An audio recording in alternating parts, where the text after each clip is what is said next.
It's Brian Preston, the money guy. Okay. C has asked, and it looks like a lot of people have echoed this. He says, I have $20,000 in I bonds that become withdrawable in December. What are your thoughts on using that money as an emergency fund once the funds become withdrawable? Yeah, How should we think about that? So I want to set the record straight. It seems like back in the day, me and Brian were getting a lot of flack. Like we didn't like I bonds. We do not dislike I bonds. I think we share with you guys why. There's some things that go with it, right? So when you do I bonds, the rate right now, the rate's fantastic, super, super sexy, but it's not locked in forever. The thing about I bonds is that the rate adjusts, right? So right now, while we have this high inflation rate, I bonds have a really, really attractive yield, which is awesome.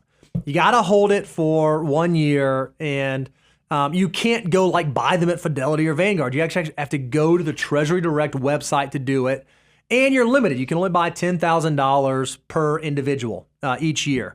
But some people do ask this question, like, hey, I've got $20,000 and they're about to expire. Can I consider that part of my emergency fund? I don't think that's a crazy thing to do.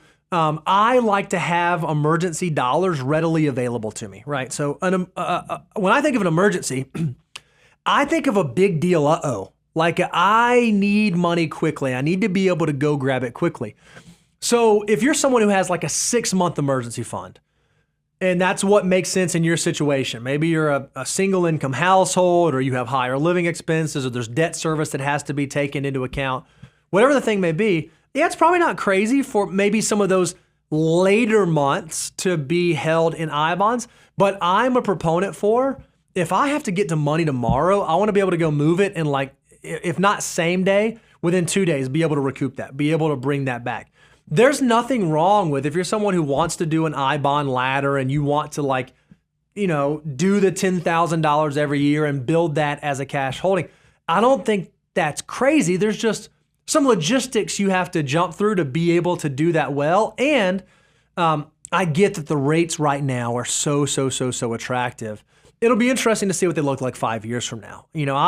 I can remember, now look, it's not 9%, but I can remember money markets as recent as 2019, we're paying like 2.5%, almost 3% just on high yield savings accounts that you could access same day. That sounds nice. It sounds really nice. And we're starting to see it creep back up. We're Sure. starting to see rates come back up. I do think likely we'll get back to more normalized cash giving us a decent, again, it's not 9%. Don't think I'm bad at math. I get that 9% is better than 2.5%. But in terms of what your emergency fund is and what it's for and the amount of time, effort, and attention you want to put into that versus the other facets and areas of your financial life where you could put time, effort, and attention, I would just kind of weigh the pros and cons with that. But to answer C's question, I don't think there's anything wrong with it.